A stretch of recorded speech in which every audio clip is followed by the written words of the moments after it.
Dans les forêts brumeuses de Madagascar, un prédateur invisible rôde. Il ne bouge pas, ne respire presque pas, et pourtant il chasse. Ce n'est ni un fantôme, ni une créature mythique, mais l'un des maîtres absolus du camouflage, l'Uroplatus, le gecko-feuille de Madagascar.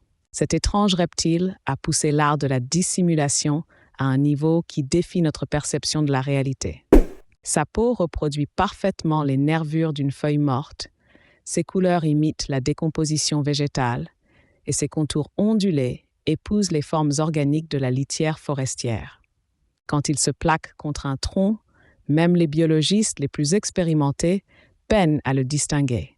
L'Uroplatus mesure entre 15 et 30 cm selon l'espèce, mais sa véritable force réside dans sa queue aplatie, bordée de franges, qui brise sa silhouette. Ses yeux énormes et sans paupières scrutent l'obscurité avec une acuité redoutable.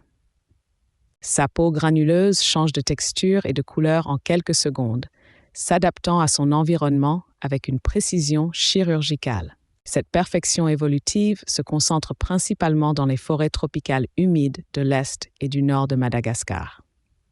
Là, l'humidité constante et la végétation dense offrent le terrain de jeu idéal pour ses talents de camouflage. On le trouve rarement dans les régions arides du sud de l'île, où son déguisement de feuilles mortes perdrait tout son sens dans un paysage dominé par les épines et la rocaille. La nuit venue, ce maître de l'illusion révèle sa véritable nature de chasseur. Il se nourrit d'insectes, d'araignées et de petits invertébrés qu'il capture d'un mouvement foudroyant de sa langue collante. Sa stratégie est simple mais redoutable, l'embuscade parfaite. Il peut rester immobile pendant des heures, attendant qu'une proie passe à portée. Cette patience légendaire lui permet de dépenser un minimum d'énergie tout en maximisant ses chances de succès. L'Uroplatus est un rituel fascinant. Les mâles établissent leur territoire en émettant des cris gutturaux surprenants pour un animal si discret.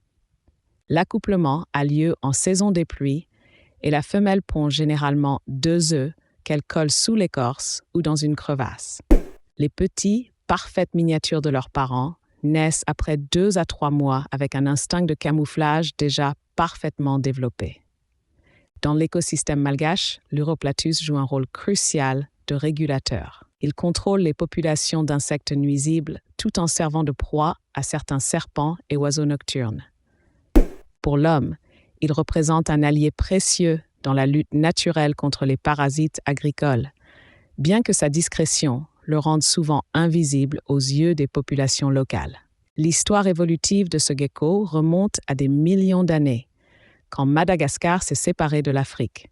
Isolé sur cet île-continent, l'Uroplatus a développé ses capacités de camouflage en réponse à une pression de sélection intense. Chaque génération a affiné ce déguisement jusqu'à atteindre cette perfection troublante qui nous fascine aujourd'hui.